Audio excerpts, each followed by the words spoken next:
Hello everyone, welcome to Gyan achievers. I am Shalini Sharma in front of you और आज हम start कर रहे हैं Bayes theorem. Last two theorem जो कि एडिशनल थ्योरम और मल्टीप्लिकेशन थ्योरम हम ऑलरेडी डिस्कस कर चुके हैं और नेक्स्ट है हमारी बेस थ्योरम जो कि बहुत ही इम्पॉर्टेंट है और इसमें से भी क्वेश्चन आने के फुल चांसेस रहते हैं। तो बेस थ्योरम होती क्या है, सबसे पहले हम इसको किसने इंट्रोड्यूस की थी, तो वो की थी ब्रिटिश मैथमेटिशियन थॉमस बेज ने की थी और इन्हीं के नाम से ही इस थ्योरम का नेम पड़ा बेस थ्योरम, जो कि पब्लिश हुई थी 1763 के अंदर। ठीक है, अब इसको हम इसका अदर नेम क्या है, इसका अदर नेम है थ्योरम ऑफ इनवर्स प्रोबेबिलिटी।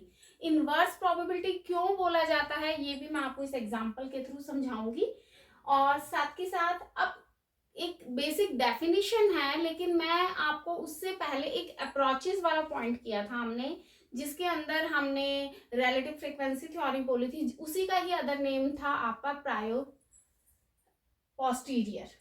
ठीक है, और एक हमने क्लासिकल थ्योरी की थी, क्लासिकल थ्योरी का ही अदर नेम था प्रायरी थ्योरी। तो उसी को ही अप्रोचेस जिन बच्चों ने नहीं की है प्लीज पहले वो समझिए, उसी के बाद आपको बेस थ्योरम की ये डेफिनेशन समझ आएगी। बट फिर भी मैं एक छोटा सा ओवरव्यू आपको दे दूंगी। Prior probability are revised in the light of some sample information. Sample information के थ्रू आप प्रायर प्रोबेबिलिटी निकालोगे and posterior probability are obtain, और उसके बेस पे पोस्टीरियर प्रोबेबिलिटी को हम कैलकुलेट करेंगे। ठीक है, अब प्रायर प्रोबेबिलिटी क्या होती है, जिसके अंदर मैंने आपको टू केसेस समझाए थे कि एक तो इसके अंदर बेसिक कंडीशंस बोल दीजिए कि म्यूचुअली एक्सक्लूसिव केस था और इक्वली लाइकली केसेस थे। ठीक है, इक्वली मानेंगे, सबको इक्वल लेंगे, और म्यूचुअली एक्सक्लूसिव की मतलब एक केस हो गया है तो दूसरा फॉलो नहीं होगा, और उसके अंदर हमने फॉर्मूला किया था फेवरेबल केसेस अपॉन में टोटल केसेस। याद आया? तो ये था हमारा प्रायर प्रोबेबिलिटी, या हम इसको क्लासिकल भी बोल देते हैं। नेक्स्ट वन है पोस्टीरियर प्रोबेबिलिटी। पोस्टीरियर प्रोबेबिलिटी जब आपका डेटा बहुत ज्यादा लार्ज है और इसमें कोई भी लॉजिक नहीं लेते, आप अपने एक्सपीरियंस के बेस पे, पास डाटा के बेस पे ही कैलकुलेशन करते हो, तो उसी से ही हमें पोस्टीरियर प्रोबेबिलिटी का मालूम चला। तो ये दोनों प्रोबेबिलिटी को हम इधर बेस थ्योरम में लेंगे। ठीक है, अब बेस थ्योरम के अंदर मैं इजीली एक आपको फॉर्मूला समझाती हूँ, फॉर्मूले के बेस पे हम कैलकुलेशन करेंगे। ठीक है, ये आपको एक छोटा सा एग्जांपल दे देती हूँ। आपके पास 3 बॉल्स, एक बैग है जिसके अंदर 10 ब्लैक बॉल्स हैं, 20 व्हाइट बॉल्स हैं और 30 आपकी ग्रीन बॉल्स हैं। ठीक है, इसमें से आपने मान लीजिए आपकी 4 बॉल्स निकालनी है आपने। ठीक है, वो 4 बॉल्स निकाली है आपने। अब आपने ये देखना है कि ये जो बॉल्स निकाली है वो कौन से बैग में से निकाली है आपने। ठीक है, मीन्स कोई कंडीशन लेके चलते हैं कि जिसके अंदर, या आप ये ले लीजिए, मैं आपको एक छोटा सा एग्जांपल और बॉल्स वाला ही समझा देते हैं। वेट कि आपके, हाँ ये ठीक है, ये वाला सही रहेगा आपका।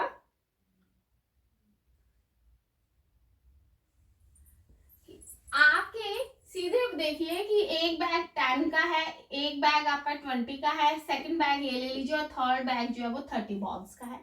आप अब इसमें से सब में है ना मिक्सअप बॉल्स है, इसमें भी रेड ग्रीन व्हाइट है, इसमें भी रेड ग्रीन व्हाइट है और इसमें भी रेड ग्रीन व्हाइट है। ठीक है, अब रेड ग्रीन व्हाइट है, आपने 5 बॉल्स निकाली और 5 बॉल्स जो हैं वो ग्रीन निकली है। अब आपने ये देखना है कि ये ग्रीन बॉल्स किस में से निकली है, फर्स्ट बैग में निकली से, सेकंड में या थर्ड में से। इसी को ही हम बेस थ्योरम बोल देंगे। ठीक है, कि कंडीशन लग गई है कि कंडीशन के बेस पे और टोटल बॉल्स कितनी है उसके बेस पे हमने निकालना है। तो मैं आपको एक एग्जांपल से समझा देती हूँ, एग्जांपल से हमारे लिए इजी हो जाएगा। ठीक है, तो लेट्स स्टार्ट। एक क्वेश्चन देख लीजिए, एक बोल्ट मशीन है ABC, बोल्ट फैक्ट्री मशीन है जिसके अंदर ABC 3 टाइप के बोल्ट्स को मैन्युफैक्चर किया जाता है और उनके total 25% A bolt, 35% B bolt और 40% सी वोल्ट टोटल आउटपुट देते हैं। ठीक है, ये ए वोल्ट हो गया, ये बी वोल्ट की हो गई है और ये सी वोल्ट की आउटपुट हो गई है। अब इसमें से 5%, 4%, 2% जो है वो डिफेक्टिव वोल्ट्स है, मीन्स ए 5% डिफेक्ट्स आ जाते हैं, बी में 4% और सी में 2% डिफेक्ट्स होते हैं।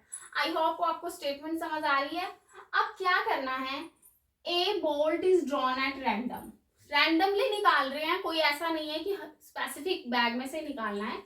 एक बोल्ट निकाला रैंडमली फ्रॉम द प्रोडक्ट, इन सभी ए बी सी तीनों मिक्सअप थे और ये पाया गया कि ये डिफेक्टिव है।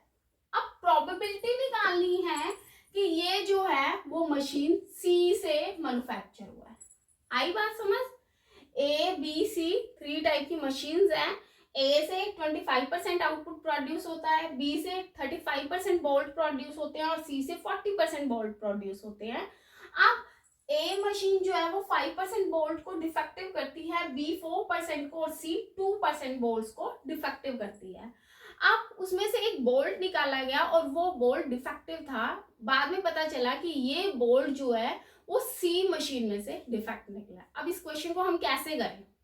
ठीक है, इसके लिए मैंने आपको पहले समझाया था प्रायरी प्रोबेबिलिटी, जिसके अंदर फॉर्मूला क्या था, फेवरेबल केसेस अपॉन में टोटल केसेस। तो हम सबसे पहले तो मशीन ए से निकालने की प्रोबेबिलिटी, मशीन बी की निकालने की प्रोबेबिलिटी और मशीन सी की निकालने की प्रोबेबिलिटी, मींस आउटपुट प्रोड्यूस करने की प्रोबेबिलिटी कर रहे हैं। ठीक है, करिए फिर। 25% है तो 25/100 मींस कितना हो गया, 0.25। बी की प्रोड्यूस करने की प्रोबेबिलिटी है 35%, तो 35/100 कितना हो गया, 0.35। और सी की हो गई है 40%, तो 40/100 मींस कितना हो गया, 0.04। आई होप आपको 0.40 होगा, सॉरी 04 नहीं होगा, 40। ठीक है, आगे बात समझ। ये तो थी सिंपल प्रोबेबिलिटी मैन्युफैक्चरिंग की। अब उसने कहा है डिफेक्ट्स की 5%, 4% और 2%, तो ये भी निकाल लेते हैं, 5%, 4% और 2% डिफेक्ट की। अब डिफेक्टिव निकालना है तो कैसे करोगे, प्रोबेबिलिटी ऑफ डिफेक्टिव का डी ले लो और कौन सी मशीन से निकाल रहे हो, ए मशीन से, तो वो कितने ही है 5%, तो 5/100 कर दोगे, कितना आ जाएगा 0.05। आई होप पॉइंट समझ आया होगा। फिर इसी तरह से डिफेक्ट निकाल रहे हो बी मशीन का, बी मशीन का कितना है 4%, तो 0, सीधा पहले थोड़ा समझा दूं, 4/100 0.04। और सी की निकालनी है प्रोबेबिलिटी डिफेक्टिव की बाय सी, तो वो कितनी है 2% है, तो 2/100 कितना हो जाएगा 0.02। आई होप आपको मैन्युफैक्चरिंग की प्रोबेबिलिटी और डिफेक्टिव की प्रोबेबिलिटी समझ आ गई है। ठीक है, अब मैं क्या करती हूँ, एक आपको टेबल समझाती हूँ, उस टेबल से हम क्वेश्चन को करेंगे। ये देखिए, इधर ले लीजिए मशीनरी, कौन कौन सी मशीनरी थी बच्चे, ए बी और सी। ठीक है, अब प्रोबेबिलिटी निकालनी है ए बी और सी, ये वाली जो प्रोबेबिलिटी है उसको हम लेके चलेंगे। तो ये कौन सी प्रोबेबिलिटी है, ये है प्रायर प्रोबेबिलिटी। ठीक है, फेवरेबल केसेस अपॉन में टोटल केसेस से किया तो कितना आ गया 0.25, 0.35 और 0.40। अब कौन सी प्रोबेबिलिटी आ गई है, कंडीशनल प्रोबेबिलिटी। ठीक है, तो इसको ले लेंगे कंडीशनल, कंडीशन थी ना कि, या डिफेक्टिव प्रोबेबिलिटी लिख सकते हो आप या कंडीशनल भी लिख सकते हो। ठीक है, 0.05, 0.04 एंड 0.02। ठीक है, अब हम क्या निकालते हैं, ज्वाइंट प्रोबेबिलिटी निकालते हैं। तो ज्वाइंट प्रोबेबिलिटी निकालने का क्या बनेगा, कैसे होगा ज्वाइंट प्रोबेबिलिटी, इसको ए नेम दे देते हैं और इसको बी दे देते हैं, तो ए इंटू बी हो जाएगा, मीन्स दिस मल्टीप्लीकेशन 0.25 इंटू में 0.05, 0.35 इंटू में 0.04 और 0.40 इंटू में 0.02। आई होप आपको समझ आया होगा, ज्वाइंट प्रोबेबिलिटी निकल गई है। अब क्वेश्चन में कंडीशन ये थी कि प्रोबेबिलिटी निकालो अगर वो मशीन मैन्युफैक्चरिंग सी ने की है।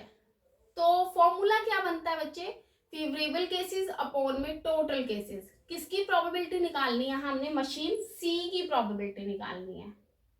आई बात समझ। तो मशीन सी की प्रोबेबिलिटी क्या है, 0.40। अब निकालते हैं प्रोबेबिलिटी जो है वो मशीन सी की निकालनी है, तो डी बाय सी टोटल प्रोबेबिलिटी निकाल लेते हैं इधर हम। ठीक है, तो ये कैसे निकलेगी, फेवरेबल केसेस की, क्योंकि सी की देखी है तो सी की ही निकालेंगे, अपॉन में टोटल केसेस। टोटल केसेस में ए बी सी तीनों की ज्वाइंट प्रोबेबिलिटी आ जाएगी। तो ये देखिए ये आ गया है 0.25 इंटू में 0.05 प्लस 0.35 इंटू में 0.04 प्लस 0.40 इंटू में 0.02। आई होप आपको समझ आया होगा। और फिर इससे बेस थ्योरम में आंसर आ जाएगा 0.23। ठीक है, तो यही थी बेस थ्योरम, कुछ भी नहीं था बेस थ्योरम के अंदर, कि जो आपसे पूछा गया है उसकी आपने ज्वाइंट प्रोबेबिलिटी निकाल के अपॉन में टोटल ज्वाइंट प्रोबेबिलिटी को लिखना है। ठीक है, तो आपको इसके अंदर ना तो कोई फॉर्मूला स्क्रैम करने की नीड है, मैंने सीधा आपको समझा दिया है। फॉर्मूला वगैरह आप कंफ्यूज होते हो, a बाय b1 कैसे आया, d बाय c1 कैसे आया। ठीक है, तो सिंपल सा पॉइंट था, ये ही आपकी बेस थ्योरम थी। तो आई होप आपको समझ आया होगा।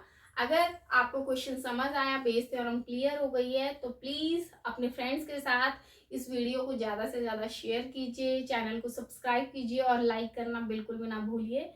मिलती हूँ नेक्स्ट क्लास में। Thank you so much, have a nice day, God bless you.